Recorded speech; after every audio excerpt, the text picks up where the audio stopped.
Now, before I let you go, brother, we've started a new thing called photo bombs. So basically, before I've spoken with you, I've trolled through your social media. I've come up with a few Hmm. photos that I want to know a little bit more about. So Yeah.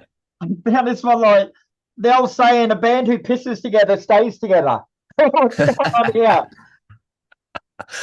Oh, that's so cool. There was actually like pre-Eurovision, like there's a German Eurovision fan community with a website called ESC Compact, and they did like a photo session on the streets of Hamburg, our hometown, with us, and we were just looking for random places, and I think we found that, and it looked so beautiful. Back then, we were a five-piece band, and isn't it funny that the bass player has his own cabin on the side? You know, there's so True. many.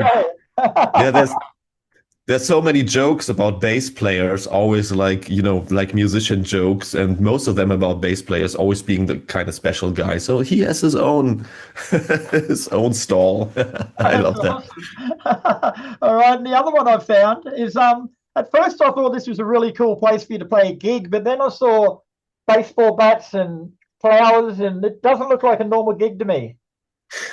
Yeah, no, that's not a concert actually. You see me, there's two guys in the middle. It's me, and the other one is Swiss, a singer of a German band, and him and we have a podcast together, which is called Swiss and Harms.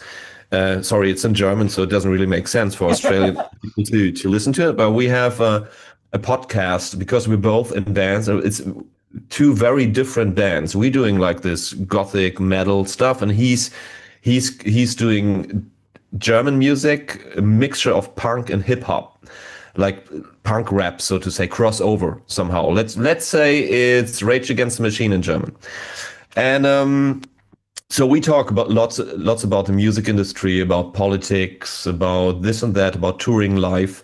And what we did there for a couple of days before Christmas, we were doing a live podcast in a church together with my keyboard player, that's a guy with a baseball bat, and his guitar player. So we played some music in between, but we were actually recording live episodes of a podcast in a church. And that was Wow. like, it was a special thing to do. It was really magical to have fans from both bands together sitting there in a church and, yeah, recording a couple of podcast episodes.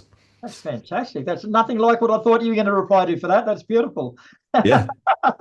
Now, you guys have got something similar on your Facebook page I saw too called Losty of the Week.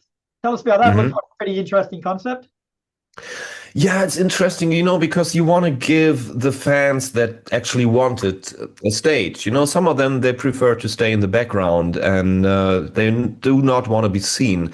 But in the alternative music scenes, especially when you touch things like goth and things that glam rock or whatever, people that go more, and also like Eurovision fans, which are very colorful, and many of them, they really like to show themselves. They invest so much time in outfits, makeup, or whatever, or maybe tattoos, fan art tattoos.